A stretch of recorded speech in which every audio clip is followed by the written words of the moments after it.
langue française,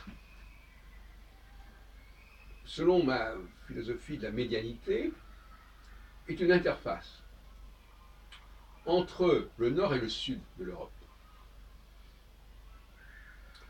La France, déjà, est géographiquement une interface entre le sud et l'Europe, ne serait-ce que parce qu'elle est à la fois sur la Méditerranée et sur la mer du Nord, excusez du peu.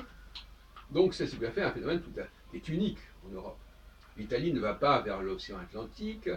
Parce que, bon, la France a l'océan Atlantique en commun avec un certain nombre de pays, la Méditerranée en commun avec d'autres pays, et elle va jusqu'à la mer du Nord, la Manche, etc. Bon.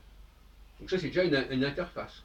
Mais linguistiquement, je l'ai montré à plusieurs reprises, linguistiquement, le français est une langue latine qui a à la fois à latiniser les langues du Nord, mais qui est aussi quelque part une structure fondamentale qui n'est pas latine quelque part. Bon, je n'ai pas envie de rentrer dans les détails. Mais le français est la langue de l'interface entre le Nord et le Sud. C'est une évidence. Et quand les Italiens veulent communiquer avec les Anglais, eh bien, ils ont intérêt à parler en français.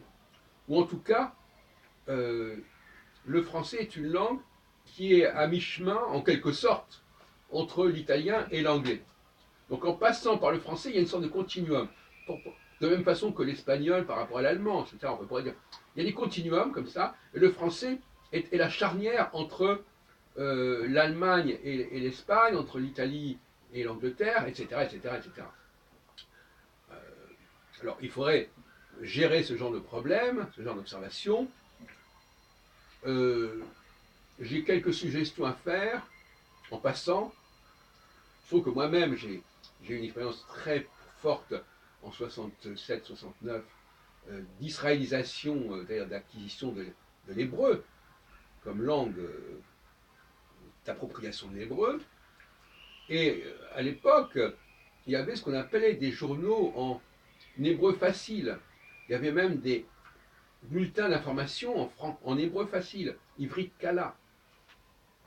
Et je crois qu'il faut aussi prendre l'habitude de, quand on s'adresse à un étranger, de lui parler dans une langue facile. Hein. Je trouve ça incroyable que des Français qui parlent à l'étranger se permettent d'utiliser des formes argotiques ou de manger les mots quand ils parlent à un étranger. Donc si on faisait plus l'effort de parler une langue plus lentement, avec des mots dont on sait qu'ils sont plus ou moins connus de l'autre, ça c'est une question de culture, eh bien la séparation entre les langues serait beaucoup moins radicale, beaucoup moins rigide. Hein. Autrefois, on savait très bien qu'on pouvait passer d'une langue à l'autre. Il ne s'agit pas d'apprendre à parler une autre langue, mais il s'agit d'apprendre à la comprendre. Chacun doit parler sa propre langue, mais il doit la parler d'une façon accessible. De façon à ce que moi, si je parle, je ne prends pas mon exemple spécialement, parce que je suis assez polyglotte, mais chacun doit parler sa propre langue, mais en choisissant un vocabulaire, une construction de la phrase, un rythme, qui fait que l'autre qui n'est pas de ma propre langue va comprendre, en tout cas va deviner à peu près ce que je suis en train de dire. Très important de ne pas poser le problème de la langue en termes de qui parle une langue étrangère. Il ne s'agit pas de parler une langue étrangère, il s'agit de comprendre une langue étrangère. On ne peut pas parler 36 000 langues, mais on peut en comprendre beaucoup, parce qu'elles se ressemblent. Et donc là, il y a un changement. Le mot parler une langue est un mot qui est trop vague. Il faut distinguer. Il y a s'exprimer dans une langue et comprendre des gens qui s'expriment dans cette langue. Et ça, c'est beaucoup plus important. D'ailleurs, si tout le monde comprenait la langue de l'autre, ce serait merveilleux. Chacun parlerait sa propre langue et tout le monde comprendrait la langue de l'autre. Ce serait parfait. Eh bien, c'est le même problème.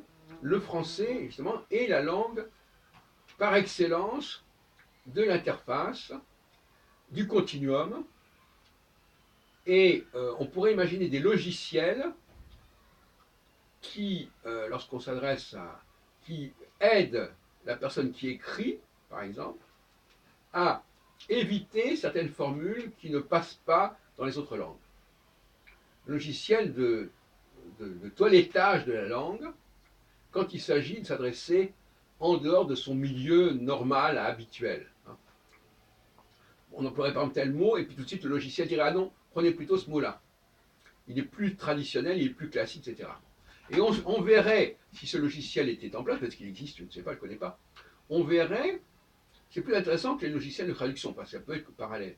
On verrait que dans bien des cas, quand il s'agit de parler la langue de l'autre, eh bien, ce seraient les mots français qui seraient choisis, par définition. Parce qu'il faut aussi, parce qu'il ne s'agit pas de parler la langue. Un italien, on ne lui demande pas de parler anglais. On lui demande d'employer un italien qui soit accessible à l'anglais. Eh bien, les mots italiens qui sont accessibles à l'anglais, c'est des mots qui ressemblent à au français. Et les mots espagnols qui sont acceptés à l'allemand, peu importe, c'est des mots qui ressemblent qui sont également connus en allemand, à travers le français. Voilà un certain nombre de réflexions que je voulais vous transmettre en ce jeudi 6 décembre 2018.